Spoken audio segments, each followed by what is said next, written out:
Au début, la reine pondait normalement, mais elle a commencé à ajouter un second cycle. Elle n'avait plus besoin d'hôtes. Son sac ovigère s'est transformé en utérus très similaire à celui d'un humain. Elle a également été contrainte à changer de position, pour s'installer sur le dos. Tout ça s'est fait en à peine quelques heures. Après la naissance de la créature, celui-ci s'est rapidement dirigé vers la reine. Ce qui est encore étrange alors qu'il est, c'est que nous ne comprenons pas pourquoi celui-ci s'est attaqué à la reine pour ensuite s'approcher et s'identifier à la clone de Ripley 8. Le newborn se voyait bien plus à travers Ripley 8 que le spécimen cloné. D'après nos données qui restent beaucoup trop restreintes, nous en avons conclu que cette créature ressent mais ne comprend pas les sentiments humains. Il pouvait montrer de la curiosité envers autrui, comme pour le Dr Jediman, il jouait presque avec, mais sans comprendre ce qu'il faisait. Il n'avait pas conscience de la mort. Pareillement, lors du contact avec l'Auton surnommé Cole, il pouvait clairement montrer des sentiments de tristesse, de maternité envers la personne artificielle, mais ne comprenait pas les réactions des êtres qu'il voyait.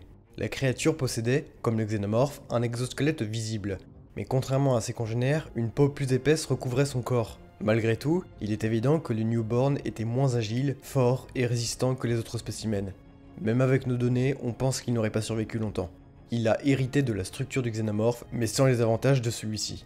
Plus grand qu'un xénomorphe debout, même articulation, mais un profil très courbé en arrière, servant à répartir son poids en plein sol à queue du XX-121. On retrouve surtout un visage similaire à un crâne humain qui s'allonge tel le xénomorphe en arrière, mais moins développé, encore collé à son dos, avec deux yeux noirs au fond des orbites. Mais même ici, il ne faut pas sous-estimer la force de la créature, qui a pu à elle seule écraser des crânes humains dans la paume de sa main, mais aussi de fermer la porte du sas extérieur du Betty. Son intelligence, quant à elle, était limitée et très ressemblant à un enfant de très bas âge. Il n'avait pas conséquence de ses actes, il agissait comme bon lui semblait. Il pouvait être tendre, comme avec la personne d'artificiel, avant de la prendre par surprise avec une rage incontrôlable. Le newborn était en cela très ressemblant à un Chessbuster, mais nous ne savons pas, même s'il est fort probable, s'il aurait également pu grandir et évoluer, et à quelle monstruosité il aurait pu ressembler. A noter que certains de nos scientifiques se sont mis d'accord sur le fait que l'hybride possédait quelques similitudes avec le Space Jockey retrouvé à bord du Derelict sur LV-426, mais cela n'en reste qu'une supposition minoritaire parmi nos confrères.